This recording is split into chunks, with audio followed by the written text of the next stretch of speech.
Qual é, de verdade, o coração de Jesus Cristo?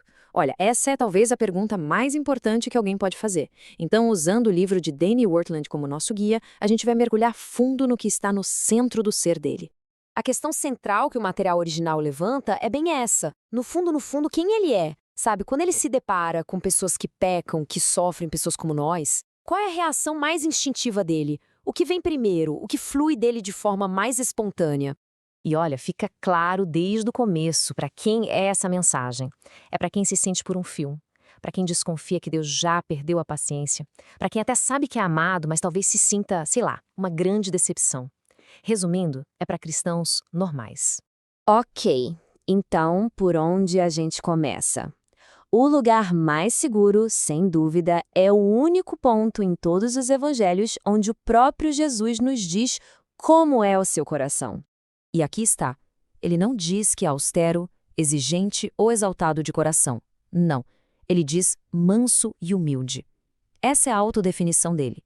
Então vamos parar um pouco e analisar o que essas duas palavras realmente significam.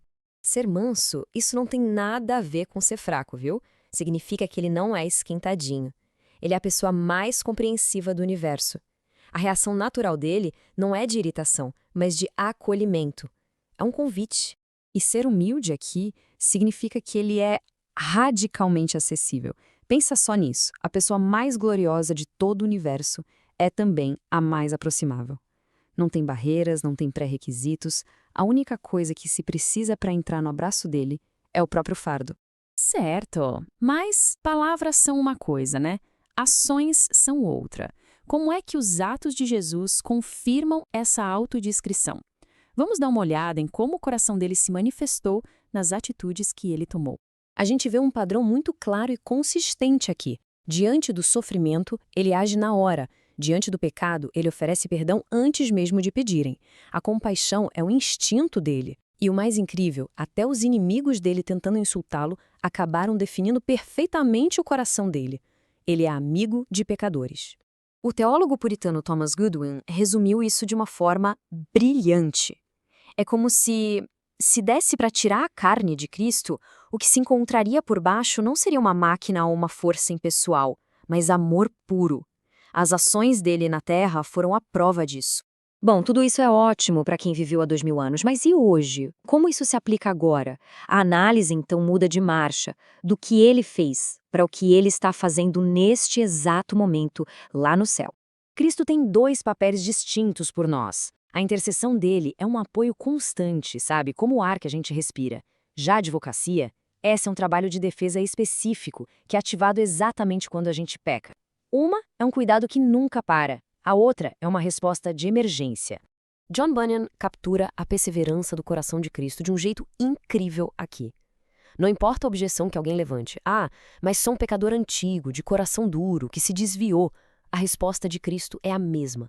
Essa dupla negação no texto original é muito enfática. É como dizer, eu com certeza nunca, nunca mesmo vou te colocar para fora.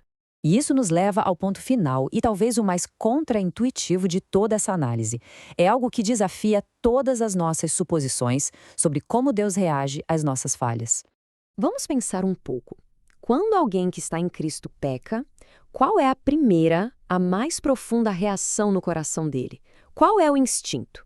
A nossa intuição natural, baseada em como o mundo funciona, nos diz que a reação seria ira, decepção, distância. Mas o argumento bíblico, ele vira isso de cabeça para baixo. Para aqueles que pertencem a ele, o pecado não provoca ira, mas extrai um fluxo ainda mais profundo de compaixão, piedade e terno afeto. Ele se aproxima, ele não se afasta. E a razão para isso é brilhantemente ilustrada por Goodwin, que usa uma analogia poderosa. Um pai que tem um filho com uma doença terrível. O pai odeia a doença com todas as forças, mas isso só faz com que seu coração se apegue ainda mais ao filho. Cristo odeia o nosso pecado, mas ama a nossa pessoa. E a presença dessa doença-pecado faz com que o coração dele se incline ainda mais para nós em piedade. Então, o ponto crucial é este aqui. A lógica do céu é o oposto da lógica da terra. Não é a nossa força, a nossa moralidade ou o nosso bom comportamento que nos dá acesso ao coração de Cristo. São a nossa fraqueza, o nosso fracasso, a nossa necessidade. São essas coisas que se tornam um convite irresistível para ele. Fique então a reflexão final. E se a dinâmica do relacionamento com Cristo for o exato oposto do que a nossa intuição nos diz?